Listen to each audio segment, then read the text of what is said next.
Terima kasih Anda masih bersama dengan kami. Bagi Anda yang baru saja bergabung, kami hadirkan kembali 3 berita utama hari ini. Dukungan untuk korban tragedi Kanjuruhan Malang terus mengalir. Ribuan supporter bola di Semarang menyalakan lilin dan mendoakan para korban. Karena masih berduka dengan tragedi sepak bola di Stadion Kanjuruhan Malang, Presiden Joko Widodo menolak mengomentari deklarasi Anies Baswedan sebagai calon presiden. Rayakan Hari Batik Nasional, Karang Taruna di Semarang Barat gelar parade budaya dan pentas seni.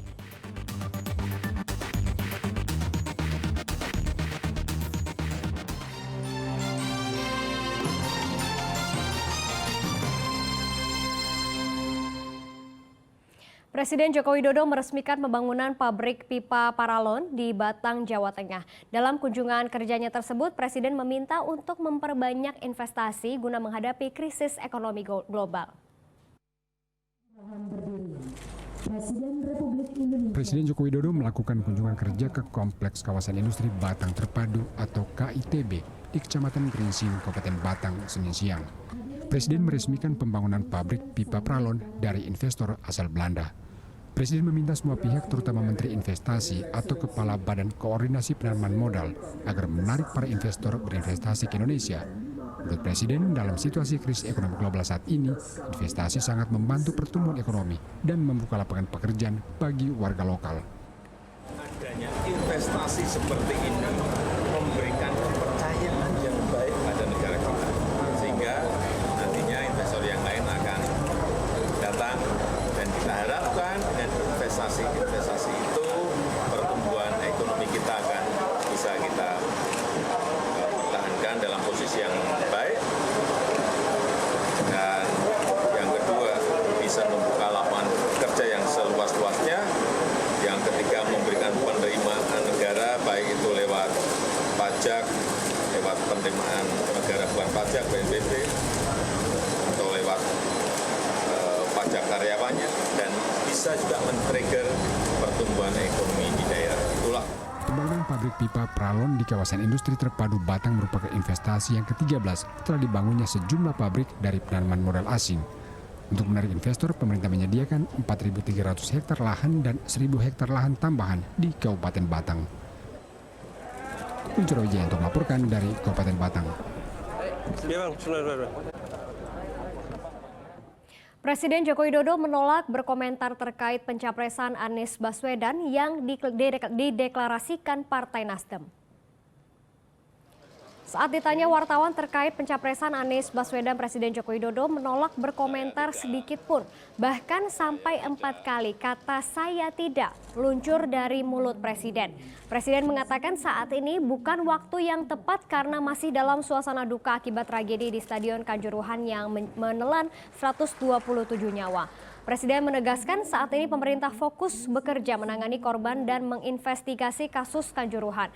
Menko Polhukam, Kapolri, dan Menpora telah diminta mengusut kasus Kanjuruhan secara tuntas dan harus ada sanksi bagi yang salah.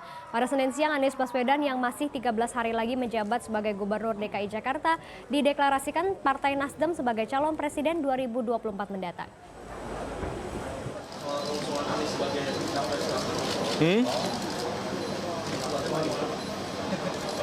Saya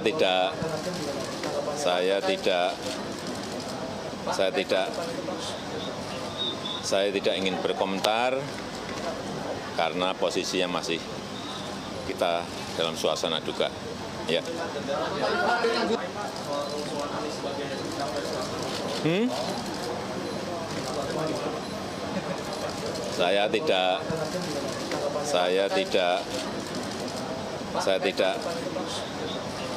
Saya tidak ingin berkomentar karena posisinya masih kita dalam suasana duka. Ya. Kita beralih ke informasi lainnya, harga telur di Pasar Kota Semarang mengalami penurunan lantaran pasokan telur dari peternak mulai melimpah. Turunnya harga telur menjadi angin segar di tengah naiknya harga bahan bakar minyak. Sebelumnya harga telur mencapai Rp32.000 per kilogram. 2 hari terakhir harga telur berangsur menurun. Di pasar Peterongan Kota Semarang misalnya, pedagang menjual telur ayam seharga Rp23.000 per kilogramnya. Meski harga telur kembali normal, namun permintaan akan telur justru menurun. Lantaran masyarakat menilai harga telur di pasar masih cukup tinggi. Ya sudah turun. Sekarang harganya 23. Tapi sekarang kalau waktu turun ini kok ya biasa-biasa saja. Bisa. Ya, Pembeli biasanya habis 2 peti ya, misalnya habis seperti gitu. Oh, berarti nggak meningkat ya, Bu? Nggak meningkat, malah turun. Kelompok wanita tani di Sukoharjo menyulap lahan kosong menjadi lumbung sayur. Hasil tanaman sayur dibagikan secara gratis kepada warga sebagai upaya membangun ketahanan pangan. Di atas lahan seluas 1.000 meter persegi, kelompok tani wanita desa Pondok di Kabupaten Sukoharjo membangun lumbung sayur. Berbagai jenis sayur ditanam dari terong, kacang panjang, tomat hingga cabai. Lahan ini tadinya kosong. Para kelompok tani pun memanfaatkannya menjadi lahan produktif. Mereka berbagi tugas dari pembelian bibit, menanam, merawat hingga memanen. Inovasi kelompok tani wanita mendapat dukungan dari pemerintah desa. Sebagian hasil panen dibagikan kepada pemerintah desa untuk kemudian disalurkan kembali kepada warga. Terus nanti akibat hasilnya rencana kita 60 untuk ibu-ibu KWT, 40 untuk pemasukan DPAD desa. Nah, nanti DPAD juga nanti akhirnya juga kita anggarkan lagi kembali ke sini juga. Jadi untuk pengelolaan ini nanti bisa berkembang. Panen awal hasil karya kelompok tani wanita dibagikan secara gratis kepada warga. Ke depan sayur mayur akan dijual ke pasar dengan harga miring. Ini nanti saya bagikan ke warga, mau dibeli berapa monggo terserah, tapi cuma untuk kesejahteraan masyarakat Desa Pondok gitu mawon. Enggak kita buat bakul gitu enggak. Untuk yang panen pertama kemarin saya bagikan, Pak. Bagikan ke masyarakat Pondok. Secara gratis dulu. Ya. Lumbung sayur menjadi cara perempuan desa Pondok membangun ketahanan pangan dengan memenuhi kebutuhan secara mandiri.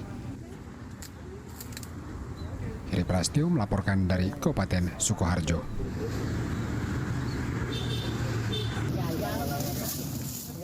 Nelayan di Kecamatan Wedung, Kabupaten Demak memprotes langkanya solar bersubsidi yang seharusnya bisa mereka dapatkan. Mereka menduga solar subsidi dijual ke industri tetapi pihak SPBN membantahnya. Kelangkaan solar hanya karena keterlambatan pengiriman. Unjuk rasa dilakukan puluhan nelayan di Wedung Demak. Bersama jerigen kosong yang berbaris rapi, para nelayan memprotes kosongnya stok solar bersubsidi di SPBN Kecamatan Wedung, Kabupaten Demak. Para nelayan menduga solar bersubsidi yang seharusnya untuk nelayan justru diborong para pengepul dan dijual ke industri. Dalam sekali melaut, nelayan membutuhkan solar sebanyak 30 liter hingga 35 liter. Mau cari solar. Gimana? Kosong, Pak? Kosong. Sampai kapan nih Pak? Ini Pak? Kosong dari kapan? Dari kemarin udah hari apa ya? Jumat. Kenapa Pak alasannya dari pihak itu? Kalau saya orang nelayan nggak tahu. Tahu kok kosong. Sementara itu, untuk antisipasi hal yang tak diinginkan, polisi melakukan patroli dan pengamanan di sekitar SPBN. Saat ini kita melaksanakan patroli rutin kaitannya dengan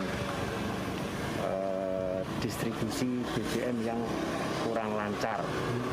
Kemarin tanggal 30 ada sedikit demo dari warga nelayan yang menginginkan agar distribusi BBM khususnya solar subsidi ini berjalan dengan lancar.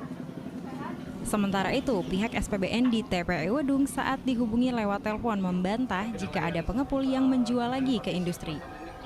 Menurutnya, kekosongan solar khusus nelayan karena keterlambatan perdistribusian dari Pertamina. SPBN di TPI Wedung melayani sekitar 700 nelayan yang tersebar di 5 desa di Kecamatan Wedung, di mana SPBN TPU Wedung mendapat alokasi dari Pertamina sebanyak 65 kiloliter selama 1 bulan. Taufan Yuda melaporkan dari Kabupaten Demak.